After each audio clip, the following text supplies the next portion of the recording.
Oke, saya akan mulai presentasi saya tentang analisa pasar dan bauran pemasaran. Mata kuliahnya adalah di kelayakan bisnis untuk semester 7. Sebelum kita memulai presentasi ini, maka kita melaksanakan kegiatan setelah dimulai, dua selesai. Lalu kita mengadakan absensi Evi, Siti, Meta, Iskandar, Siti, Muhammad Hafizin. Oke, saya berikutnya adalah memperjelaskan tujuan pembelajaran hari ini, yaitu ketepatan menganalisa peluang pasar berdasarkan data primer, ketepatan dalam melakukan segmentasi pasar dan menentukan target pasar. Yang ketiga, ketepatan merumuskan positioning usaha. Yang keempat, ketepatan menyusun strategi bauran pemasaran 4P dan 74 atau 7P. Kemudian sebelum mengangkat dari empat tujuan pembelajaran itu, saya mengangkat beberapa kegiatan dalam pasar yang viral di tahun 2025. Yang pertama adalah kegiatan Shopee Wearable Experience, yaitu bicara tentang konten atau foto ataupun video yang diposting ke media sosial langsung direspon dan dibeli oleh konsumen. Ini diperkuat oleh link papernya di WR sosial. Kemudian yang kegiatan yang kedua adalah dominasi sosial commerce, yaitu bicara tentang tren yang menunjukkan social commerce sudah sangat kuat di Indonesia, diperkuat oleh paper ubertrend.com. Dikatakan di sini bahwa ada kenaikan tren pengguna internet di Indonesia di tahun 2025 sampai 30 itu mencapai 17,1% dan meningkat penggunaannya dari 4,5 miliar US dollar menjadi 5,25. Jadi brand itu sudah menggantikan konten yang ada. Kemudian konten influencer kreator sebagai aktif kreatif utama. Nah, ini didukung juga papernya, yaitu di tahun 2025 ini bahwa strategi pemasaran dipengaruhi kekuatan masyarakat digital. Reputasi brand tidak hanya dilakukan oleh perusahaan tetapi bisa dilakukan oleh masyarakat. Contohnya, Tokopedia bisa memanfaatkan karyawan itu membagikan pengalaman kerja di bagian operasionalnya sehingga untuk membangun opini publik. Yang ketiga tentang aura farming, fenomena viral budaya digital, ini diperkuat oleh papernya, silakan nanti bisa kita baca, yaitu aura farming ini adalah menjadi tren. Orang menciptakan citra karismatik lewat konten yang berulang, yang keren secara visual, estetis, dan menjadi manfaat tren ini terkesan ikut-ikutan yang telah mempertahankan positioning unik. Jadi contoh nyatanya ini seperti kegiatan Rian Arkandika, seorang anak laki-laki 11 tahun dari Riau melakukan tarian tulang di ujung perahu, pacu. Tren ini viral di TikTok sehingga membuat citra keren dan aura bagi dirinya dan kemudian dia diangkat menjadi duta budaya Riau. Kemudian konsumsi cermat dan menurunnya pembeli daya beli. Nah, itu diperkuat oleh papernya ini Indonesia Customer Trend.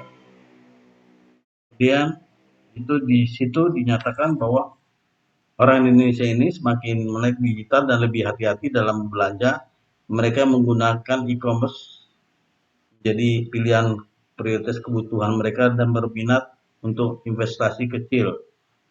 Dalam keadaan ekonomi yang melambat, mereka lebih tetap optimis tapi membatasi pengeluaran. Itu tercermin dalam waktu event Ramadan 2025 bahwa ada penurunan sekitar 24% dibandingkan tahun yang lalu. Nah, oke.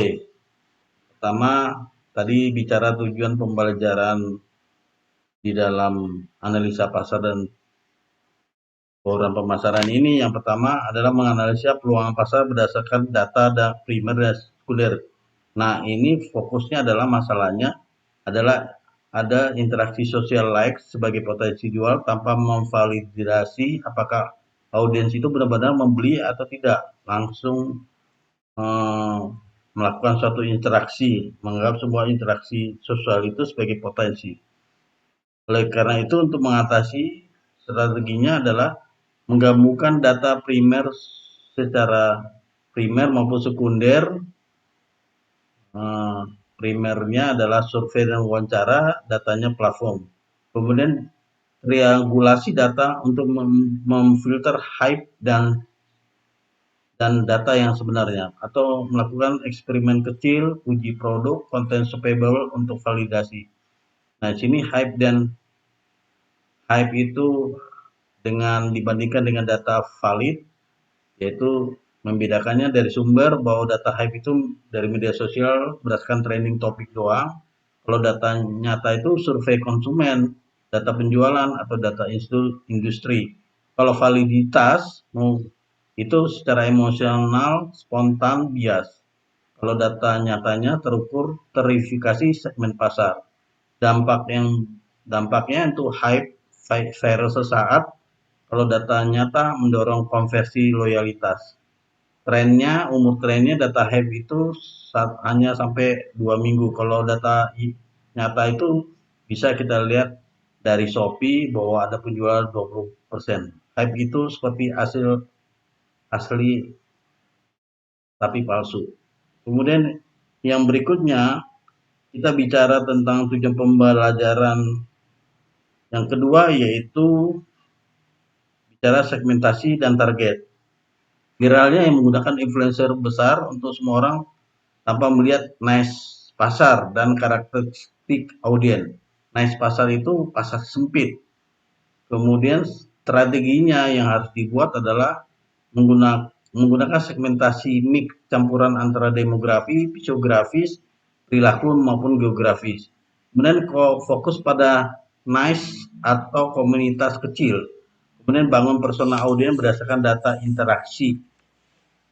Kemudian banyak brand viral yang menyerupai gaya branding pesaing tapi positioningnya tidak kuat. Dengan itu, sehingga mereka menggunakan suatu eh, kegiatan eh, adalah untuk produk-produk yang unik yang berbeda. Walaupun produk itu murah, jadi produk itu bisa dikatakan murah langsung orang beli. Yang mahal belum tentu beli. Jadi tergantung barang itu unik atau tidak. Kemudian bagian yang ke ini adalah produk yang viral, yaitu menyusun strategi bauran pemasaran. Jadi produk itu viral hanya kuat di promosi konten viral tapi lemah di produk. Strateginya pastikan produk itu sesuai kebutuhan segmen, harga yang sesuai dengan persepsi nilai, distribusi omnichannel yang berintegrasi social commerce, promosi yang personal dan konten relevan, yaitu menggunakan 7P, yaitu 7P people, process, physical, evidence untuk diselaraskan. Oke, kesimpulan di dalam presentasi saya adalah mulai dengan video klip, yaitu tren aura farming atau contoh konten shoppable yang viral. Nah, ini ada sumber YouTube-nya, kita coba klik. Satu.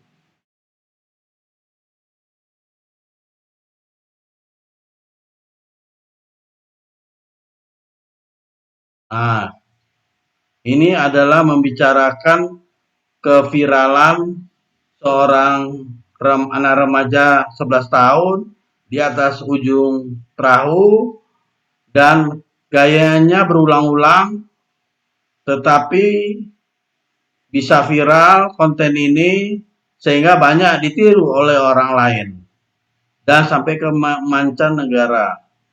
Nah, ini eh, contohnya ini. Kemudian berikutnya adalah kegiatan yang kedua, shoppable able. Shoppable able ini adalah kegiatan yang membuat hal-hal lucu seperti contohnya dia hanya menjual kunci tapi dia membandingkan toko-toko lain walaupun itu merek-merek yang mahal tapi tidak mempunyai gantungan kunci. Jadi dia beberapa toko A, B, C, D dia di compare sama dia. Kemudian masalah data dan tren, masalah data dan tren. Nah, itu bicara tentang shoppable experience, dominasi kreator, konsumsi cermat, dukung dengan data yang terbaru. Kemudian kalau bicara tentang analisa peluang pasar, ilustrasinya bagaimana data primer dan sekunder itu bekerja sama untuk menyaring data hype dari sehingga ada peluang sesungguhnya. Segmentasi dan target tunjukkan bagaimana satu tren viral bisa banyak segmen, yaitu bisa ke segmen remaja, milenial, kolektor estetik, itu yang mana yang visible. Sehingga kita di dalam pembahasan ini diambil suatu kesimpulan positioning, yaitu membicarakan tentang positioning statement dan tes persepsi. Kemudian kita lakukan strategi pemasaran, yaitu menggunakan 7P, meningkatkan tren viral, bahas tantangan dan rekomendasi. Kemudian ada sesuatu kasus mini atau tugas mahasiswa, yaitu mengangkat produk lokal menjadi tren sehingga aura farming itu kemudian dianalisa apakah berhasil atau tidak. Kemudian diskusi refleksi produk viral apa yang Anda lihat sekarang, kemudian analisa apakah mereka kuat strategi pasar atau hanya ikut tren. Penutup dan pesan, tegaskan bahwa viralitas itu peluang, bukan bukan jaminan kesuksesan. Kesuksesan datang dari analisa pasar dan bauran pemasaran yang tepat. Terima kasih.